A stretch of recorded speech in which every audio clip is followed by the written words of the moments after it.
Avdivka is an industrial city located in the heart of the Donetsk region. It lies northwest of the city of Donetsk, the regional capital.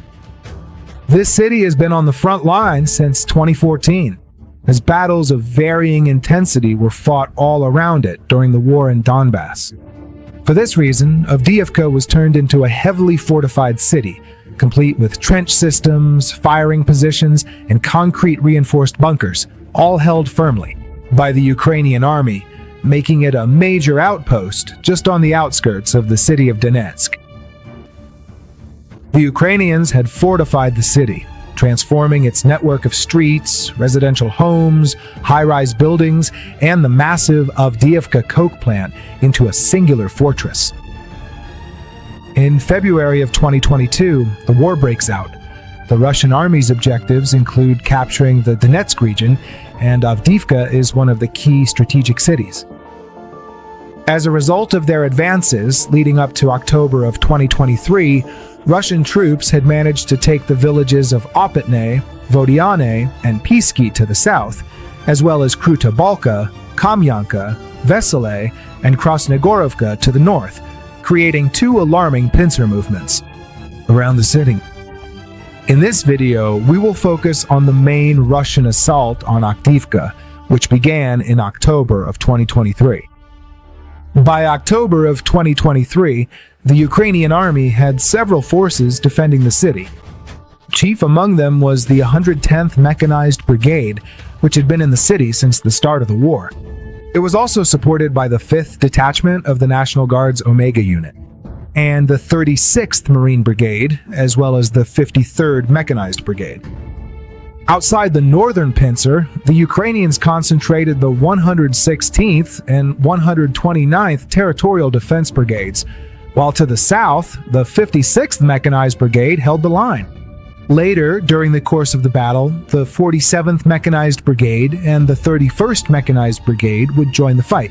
In the final days of the battle, the 3rd Assault Brigade would also be brought in. These troops were under the command of General Alexander Tarnavsky, the head of the Tavria Operational Strategic Group of Forces. The proximity to the large urban area of Russian-controlled Donetsk city allows Russian troops to concentrate, command, and supply. These forces mostly consist of former units from the Donetsk People's Republic's 1st Army Corps, which have been integrated into the Russian army. These are the 110th Motorized Rifle Brigade, the 80th Sparta Battalion, the 13th Somalia Battalion, the 14th Artillery Brigade, the 12th Tank Regiment, the 15th Motorized Rifle Brigade, the 21st and 114th Motorized Rifle Brigades, supported by the 207th and 277th Volunteer Battalions, and by the 6th Marine Battalion. These troops were under the command of Colonel General Andrei Mordvichev, commander of the Center Group of Forces. Later, during the course of the battle, the 74th and 132nd Motorized Rifle Brigades and the 60th Assault Brigade would also join. On October 10th, the battle began. The Russians began their massive mechanized assault on the flanks, attempting to quickly cut through the Ukrainian defenses near Krasnohorovka and Vodiane to link up with the Berdichi and Orlivka area. This maneuver made sense, as a direct assault on Avdiivka, even after months of intense bombardment, could cost the Russians tens of thousands of casualties. Following the encirclement plan, they advanced with hundreds of BMPs, BTRs, and tanks organized into long columns. The Russians were likely counting on the element of surprise, and also considering that Ukrainian resistance might be weak. These forces attacked north and south of Avdiivka, with armored assault groups and helicopters, also supported by powerful Russian artillery. However, this first attack failed because in the northern pincer, Ukrainian artillery and drones began to attack the Russian columns heading for Stopove just as they were leaving Krasnogorovka. The attacks in this direction largely failed because the Ukrainians controlled the slag heap, one of the key high points in the area, which offered excellent opportunities to attack anyone crossing the open fields. The Russians knew this, so the attack towards Stepavoe occurred simultaneously with an assault by dozens of vehicles from the 114th Motorized Rifle Brigade towards the slag heap. However, Ukrainian reconnaissance drones quickly located the large columns, and artillery opened fire immediately. Now, near Vodiane, the mechanized assault on October 10th also failed. A large number of Ukrainian FPV drones attacked the vehicles in the streets of Vodiane, which ended with the decision to abort the mission completely. After the initial breakthrough attempts, the Russians regrouped and attacked again with a large number of armored vehicles around October 19th. The same or an even greater number of combat vehicles advanced on Avdivka once again. The assault on the flanks also occurred as the Russians intensified their attacks along the city's entire perimeter. Thus, the 21st Motorized Rifle Brigade attacked from Kamyanka, while the 15th Brigade attempted to advance directly towards the N20 highway. However, the Ukrainians once again repelled this major assault on Avdivka. In this context, the Ukrainian forces brought in the 47th Mechanized Brigade, which was quite exhausted after nearly half a year of constant battles near Robotny.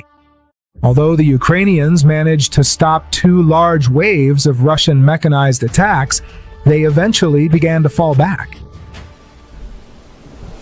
And so by October 23rd, the Russians advanced to the railway tracks, capturing important fields near Krasnohorovka. Intense battles were also fought for the slag heap, for which the Russians deployed the 21st Motorized Rifle Brigade, supported by the 114th Motorized Rifle Brigade. Here, mechanized forces aren't very useful, as only infantry can ascend the steep artificial hill. The combat is brutal, especially since the Ukrainians actively use FPV drones, while the Russians attempt to destroy their elevated positions with artillery. But the Russians managed to prevail this time, finally taking the slag heap and raising their flag on October 28th. This represented the capture of an elevated position that would give the Russian army a major advantage. That same day, Ukraine concentrated the 31st Mechanized Brigade around Stepove to prevent further attempts to cross the railway, which now acted as a new defensive line. The Russians kept the 114th Brigade at the front, supporting it with the 277th Battalion and reinforcing the entire sector with the 15th Motorized Rifle Brigade. The Russian Air Force was equipped with a growing number of FAB glide bombs, which had become one of the main tools for destroying Ukrainian fortifications. These kits allowed munitions to be launched from up to 60 kilometers away, increasing the survivability of Russian aircraft. Russian troops were using up to 60 glide bombs daily in Avdivka alone during the peak of the air campaign. Now, on the southern flank, the situation was more static. A series of ponds and narrow roads hindered a rapid Russian mechanized advance, so the Ukrainians withdrew the 36th Marine Brigade, ceding control of the southern flank to the 53rd Mechanized Brigade. By early November of 2023, the pace of Russian assaults had shifted to a gradual offensive. As weather conditions deteriorated and heavy rains and mud complicated reconnaissance and logistics for both armies. To break the stalemate, the Russian command sent more troops, and on November 4th, Russian forces expanded their zone of control northwest of Krasnohorovka, beyond the railway line, toward Novokolamo, and also pushed back Ukrainian defenders near Vesele. On November 7th, the Russians crossed the train tracks in the Stepove area. The next day, they pushed Ukrainian soldiers out of the nearby forests, and by November 11th, they expand the wedge northward, infiltrating the destroyed village of Stepove in small groups. By November 14th, the Russians intensify attacks on the southern flank and in the city itself. Most of the fighting occurs in the industrial zone called Promka, an important frontline fortified area on a hill that has been in Ukrainian hands since 2014, where the urban fighting is literally brutal and the advance is no longer mechanized. Now, the Russians resort to small infantry groups similar to Wagner to advance slowly and wear down the enemy. On November 16th, the Russians advance in Promka and make progress near the railway, expanding control in Vesele and taking a position in eastern Stepove.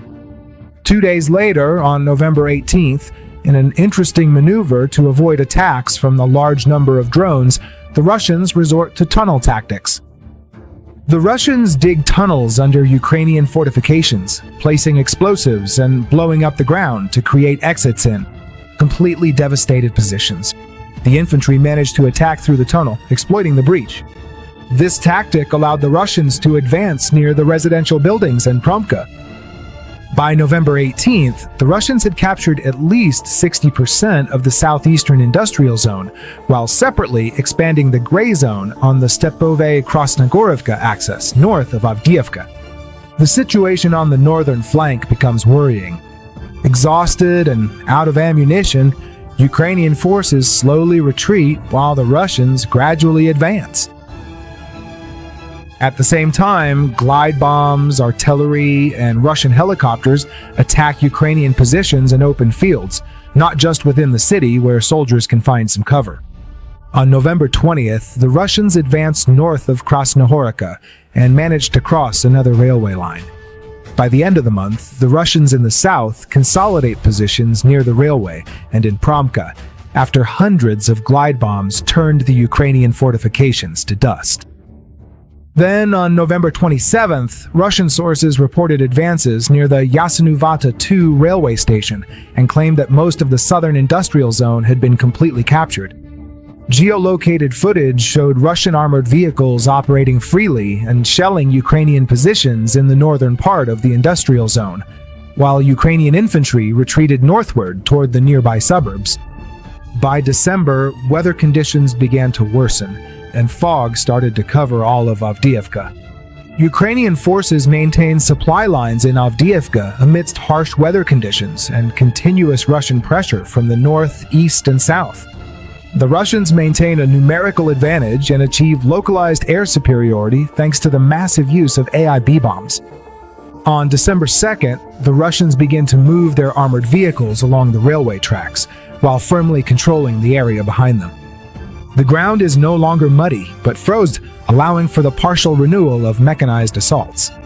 The shortage of Ukrainian ammunition and the dense fog reduce the effectiveness of drones, which negatively affects their defensive capabilities.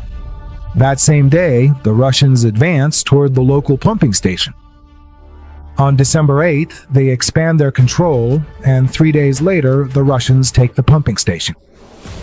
Meanwhile, on the southern front, on December 17th, the Russians expand their control near Vodiane with the arrival of the 35th Motorized Rifle Brigade and advance much deeper into Avdivka itself.